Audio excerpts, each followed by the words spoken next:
ఒక్కసారి కొమ్మూరి గోల్డ్ కి కాల్ చేయండి. తాకట్లో ఉన్న మీ బంగారాన్ని విడిపించి మార్కెట్ ప్రైస్ కి వాళ్ళు కొనుక్కుని మిగతా డబ్బులు మీకు ఇచ్చేస్తారు. హాయ్, వెల్కమ్ టు మన టీవీ ఉంది మన కోసం. కులవర్ధన్ సచ్చాడు. సో ఇతనే కులవర్ధన్ మదనపల్లిలో సంచలనం రేపిన బాలిక అత్యాచారం హత్య అయితే ఉందో నిజంగా తెలుగు రాష్ట్రాలని యావత్ దేశాన్ని ఒక్కసారిగా కుదిపేసింది ఈ వార్త. కులవర్ధన్ లాంటి ఒక సైకో ఆ అమ్మాయిని ఎంత దారుణంగా, అసలు ఆ పాపని చూస్తే ఎంత ముద్దుగా అల్లారు ముద్దుగా ఉందో, అలాంటి పాపని అంత కిరాతకంగా అంత ఘాతుకంగానికి పాల్పడిన కులవర్ధన్ ఇప్పుడు అనంతలోకాలకు వెళ్ళిపోయాడు. సో ఇప్పుడు అనంతలోకాలకు వెళ్ళిపోయాడు. చాలామంది అతన్ని ఎన్కౌంటర్ చేయాలి, అతను లేపేయాలి. ఈవెన్ వాళ్ళ గ్రామస్తులు, వాళ్ళ ఇంట్లో వాళ్ళు, వాళ్ళ బంధువులు అందరూ, ఇంటి చుట్టుపళ్ళు మొత్తం కనసాని వారి పల్లె మొత్తం ఏకమైంది. ఎట్టి పరిస్థితుల్లో అతన్ని మాకు అప్పచెప్పండి, మేము చంపేస్తాం, మేమున్నాం.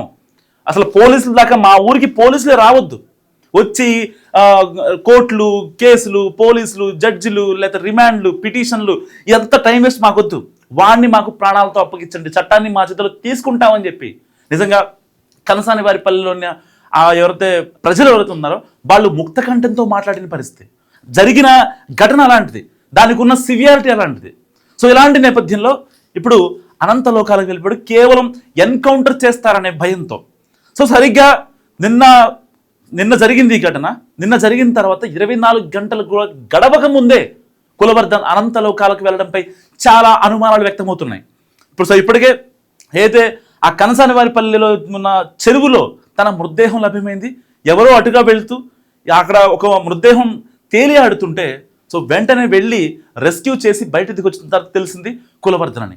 మరి కులవర్ధన్ ఎందుకు చనిపోయాడు, దీని వెనకాల అసలు కారణాలు ఏంటని మనం ఒక్కసారి పరిశీలిస్తే సో పర్టికులర్గా జరిగిన ఘాతకం తెలుసు. ఏ మైండ్లో చేశాడో, గంజాయి కొట్టి చేశాడా, లేకపోతే కావాలనే వాంటెడ్గా చేశాడా, సో ఇలాంటి పని అనవసరంగా చేశానని కుమిలిపోయాడా, చేసిన తర్వాత కుమిలిపోయాడా, అందరికీ తెలిసింది నా పరువు మొత్తం పోయింది, నాకు ఆశ్రయం ఇచ్చేటోళ్ళు లేరు అని చెప్పి కుమిలిపోయిన కులవర్ధన్ అక్కడికి వెళ్ళాడా, లేదంటే పోలీసులే ఎన్కౌంటర్ చేశారా అన్న దానిపై ఇప్పుడు ఒక మిస్టరీ నెలకొంది. నిజంగా ఈ కేసులో వాళ్ళ ఇంటి దగ్గర నుంచి ఈ యొక్క చెరువు అయితే ఉందో, ఈ కులవర్ధన్ మృతదేహంగా విగతజీవిగా పడి ఉన్న చెరువు అయితే ఉందో దాదాపుగా 3 కిలోమీటర్లు. సో 3 కిలోమీటర్లు ట్రావెల్ చేయాలి అంటే అక్కడ తెల్లవారుజామున ఎవళ్ళో ఒకళ్ళు పొలానికి వెళ్ళేవాళ్ళు, లేకపోతే ఇంకొకళ్ళు చూస్తూ ఉంటారు. కానీ కులవర్ధన్ డైరెక్ట్గా వెళ్ళాడా, ఇంకెవరన్నా హెల్ప్ చేశారా? సో కట్ చేస్తే స్థానికంగా ప్రాథమికంగా మనకు అందుతున్న సమాచారం మేరకు కులవర్ధన్ మీద ఒంటి మీద ఘాట్లు ఉన్నాయి. అవి కత్తిపోట్లా, లేకపోతే ఎవరైనా కొట్టారా ఏంటి అనే దానిపై. ఎందుకంటే ఇప్పటికే వాళ్ళ ఊర్లో వ్యతిరేకత వ్యక్తమైంది. ఆ బాలికని విగతజీవిగా పడవేసిన తర్వాత చేసిన ఘాతకానికి, ఆ యొక్క చేసిన పనికి తలెత్తుకోలేని, తల చూపించుకోలేని సిచ్యువేషన్. ఒకవేళ ఇంటి చుట్టుపక్కల వాళ్ళు సాయంతో లేకపోతే బయటికి వెళ్దామా, కనపడితే కాల్ చేస్తారు, కనపడితే కొడతారు. పోలీసులు అణువణువు వెతుకుతున్నారు అతని కోసం. దాదాపుగా 10 ప్రత్యేక బృందాలను ఏర్పాటు చేసుకొని కులవర్ధన్ కోసం చాలా గట్టిగా వెతుకుతున్నారు పోలీసులు. సెర్చ్ ఆపరేషన్ జరుగుతుంది. సో ఇలాంటి నేపథ్యంలో ఇటు పొలిటీషియన్స్ కూడా ఒక పక్క మాట్లాడుతున్న పరిస్థితి. అసలు మదనపల్లి ఘటన చాలా పెద్ద ఎత్తున దుమారం రేపుతుంది. సో దీని మీద పొలిటికల్ ఈ యొక్క ఇన్ఫ్లుయెన్స్ కూడా పడే అవకాశం ఉన్న నేపథ్యంలో ఈ యొక్క వార్తలు చూస్తున్నాడు. అతని దగ్గర ఫోన్ కూడా ఉంది. కాసేపు ఫ్లైట్ మోడ్లో పెడుతున్నాడు అండ్ కాసేపు ఫోన్ స్విచ్ ఆఫ్ చేస్తున్నాడు. ఎవరు ఫోన్లు లిఫ్ట్ చేయట్లేదు. చాలా ఫోన్స్ వస్తున్నాయి అన్నోన్ నెంబర్స్ నుంచి. ఊళ్ళో వాళ్ళు చేస్తున్నారు, తన బంధువులు చేస్తున్నారు, అందరూ చేస్తున్నారు. ఇలాంటి నేపథ్యంలో ఏం చేయాలో అర్థం కాని సిచ్యువేషన్. సో కట్ చేస్తే విగతజీవిగా పడి ఉన్నాడు. సో విగతజీవిగా పడి ఉండడానికి ముందు ఆ ముందేం జరిగింది, ఎవరన్నా హెల్ప్ చేశారా, తన ఒంటి మీద ఆ యొక్క ఘాట్లు ఎందుకున్నాయి. సో పోలీసులు ఒకవేళ ఎన్కౌంటర్ చేయాలనుకుంటే దానికి ఒక ప్రొసీజర్ ఉంటుంది. పోలీసులు ఎన్కౌంటర్ చేశారని డైరెక్ట్గా అనట్లేదు. ఎందుకంటే పోలీసులు ఒకవేళ ఎన్కౌంటర్ చేయాలంటే జుడిషియల్గా సో కొన్ని ఉంటాయి. ఆఫ్ ద రికార్డ్ మనం దిశ కేసులో చూసాం. ఈవెన్ తుని ఘటనలో ఒక బాలికపై ఒక వృద్ధుడు చేసిన అఘాయిత్యాన్ని మనం చూసాం. ఆ కేసులో కూడా సేమ్ రిపీట్ అయింది. ఏంటి, ఎప్పుడైతే బాలికపై ఆ అమ్మాయిని సపోటా తోటలో తీసుకెళ్ళి తర్వాత మాట్లాడిన తర్వాత ఏదైతే జరిగిన కాన్సిక్వెన్సెస్ కట్ చేస్తే 24 అవర్స్ గడవక ముందే ఆ వృద్ధుడు చనిపోవడం మనం చూసాం. తర్వాత అదే తుని సీన్ ఇప్పుడు మదనపల్లిలో రిపీట్ అయింది. సరిగ్గా ఇన్సిడెంట్ జరిగిన 24 అవర్స్లోనే ఈ యొక్క కులవర్ధన్ అనంతలోకాలకు వెళ్ళిపోయాడు. బలవన్మరణానికి పాల్పడ్డా, లేదు నన్ను ఎవరన్నా చంపేస్తారనే భయంతో నన్ను ఎన్కౌంటర్ చేస్తారు, నన్ను అయితే ఉంచరు అని మెంటల్గా ఫిక్స్ అయిపోయి చెరువులు దూకాడా? సో అసలు అలా చేయడానికి రీజన్ ఏంటి? ఎవరైనా సహాయపడ్డారా అన్న దాంట్లో కూడా ఇప్పుడు పోలీసులు చాలా క్షుణ్ణంగా ఈ కేసును పరిశీలిస్తున్న పరిస్థితి. సో ఇలాంటి నేపథ్యంలో అసలు ఒంటి మీద ఘాట్లా ఉన్నాయి. ఎవరన్నా ఉరికిచ్చి చంపారా? ఎందుకంటే కనసనవారిపల్లె అతను నివసిస్తున్న ప్రాంతం అయితే ఉందో ఆ మదివేడు ప్రాంతం కావచ్చు, మదనపల్లి మొత్తం మదనపల్లి మొత్తం ఏకమైపోయింది. అసలు కులవర్ధన్ ఎక్కడున్నాడు? వాడిని పట్టుకోవాలి, ఎట్టి పరిస్థితుల్లో వాడిని పట్టుకొని చీల్చి చెండాడాలి, మనమే చంపేయాలి, పోలీసులకు వెళ్లాల్సిన అవసరం లేదని చెప్పి ఇటు ప్రజలు కూడా చాలా గట్టిగా నిలదీస్తున్న పరిస్థితి. సో ఇలాంటి నేపథ్యంలో కులవర్ధన్ మీద కత్తిఘాట్లు ఎలా వచ్చాయి? సో కులవర్ధన్కి సపోర్ట్ చేసింది ఎవరు అంటే ఒక థర్డ్ పర్సన్ లేకుండా ఆ వ్యక్తి 3 కిలోమీటర్లు నడుచుకుంటూ వెళ్ళాడంటే అది సాధ్యమయ్యే పని కాదు. ఒకవేళ నైట్ టైం కదా, నన్నెవరు చూస్తారులే, తెల్లవారుజామున ప్రాంతంలో కదా అని ఒకవేళ అనుకుని ఉంటే ఎవరిలో ఒకళ్ళు చూడకుండా అయితే పోరు. ఎందుకంటే ఊరు మొత్తం కేవలం ఈ ఇష్యూ గురించే మాట్లాడుతుంది. కులవర్ధన్ ఘటన జరిగి కనీసం 24 గంటలు కూడా గడవక ముందే చాలా హీట్ మీద ఉంది ఇష్యూ. సో బయటకు వచ్చే ఛాన్స్ లేదు. అంటే ఎవరో కావాలనే ఒక ఎక్స్టర్నల్ ఫోర్స్ యాడ్ అయింది అక్కడ.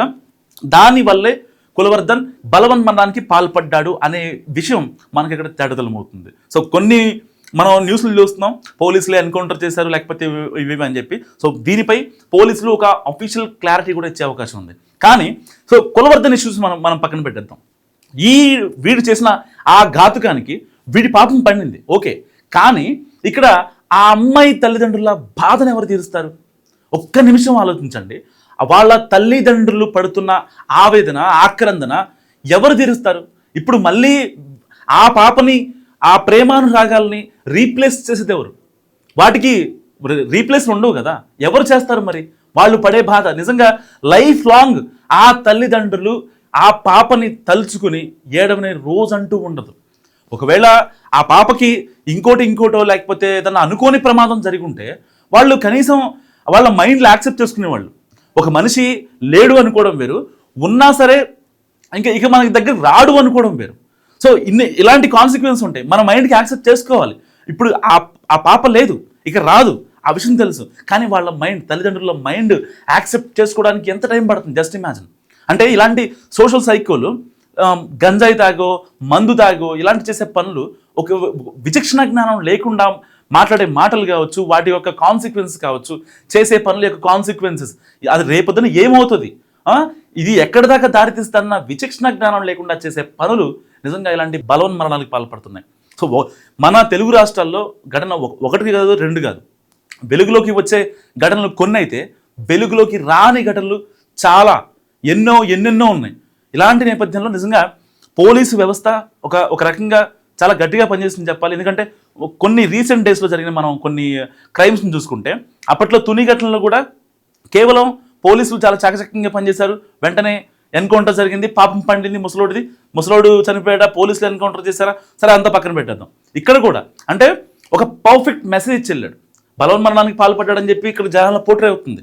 రేపొద్దున ఇలాంటి పనే ఒక బాలికనో, ఒక వృద్ధురాలినో, ఒక మహిళనో, ఒక యువతనో, ఒక పెళ్ళై వివాహితనో ఎవరినన్నా సరే ఇలాంటి పనులు చెయ్యాలి అంటే రేపొద్దున నేను ఉండనేమో అనే ఆలోచన నిజంగా జనాల్లోకి వస్తేనే ఇలాంటి అకృత్యాలు, ఇలాంటి అఘాయిత్యాలు ఆగడానికి స్కోప్ ఉంది. లేదంటే చట్టాలను ఇంకా కఠినతరం చేయాల్సిన అంశం ఎంతైనా ఉంది. ఎందుకంటే కనీసం ఒక అబ్బాయి 22 to 25 మధ్యలో జరుగుతున్న ఈ ఏజ్లో ఏదైతే వాళ్ళు ఎక్స్ట్రీమ్ అయ్యే సిచ్యువేషన్స్ కావచ్చు, వాళ్ళని మర్చిపోయి ఎలాగైనా సరే తమ కామ వాంఛ తీర్చుకోవాలనుకునే మగవాళ్ళు, మృగాళ్ళు ఎవరైతే ఉన్నారో వాళ్ళకి నిజంగా ఈ ఘటన ఒక చెంపపెట్టు లాంటిది. ఎప్పుడైనా మనకి బుద్ధుంటే ఇంకొక ఆడదాని జోలికి వెళ్ళొద్దు, ఎలాగైనా సరే ఎవరిని అక్రమంగా, అరాచకంగా అనుభవించాలి, లేకపోతే ఒక రాత్రి అనుభవించాలి అని చెప్పి అనుకునేటోళ్ళు ఎవరైతే ఉంటారో మానవ మృగాలకి నిజంగా ఇది ఒక పర్ఫెక్ట్ డీసెంట్ ఎగ్జాంపుల్. కరెక్ట్గా 24 గంటలు కూడా 24 గంటలు అంటే 24 గంటలు కూడా గడవకుండానే కులవర్ధన్ అనంతలోకాలకు వెళ్ళడం ఇక్కడ మనం అబ్జర్వ్ చేయొచ్చు. సో కులవర్ధన్ అనంతలోకాలకి వెళ్ళడంతో ఆ పాప ఆత్మ శాంతించింది అనుకోవచ్చా? మీరేమనుకుంటున్నారో మస్ట్ కామెంట్ చేయండి.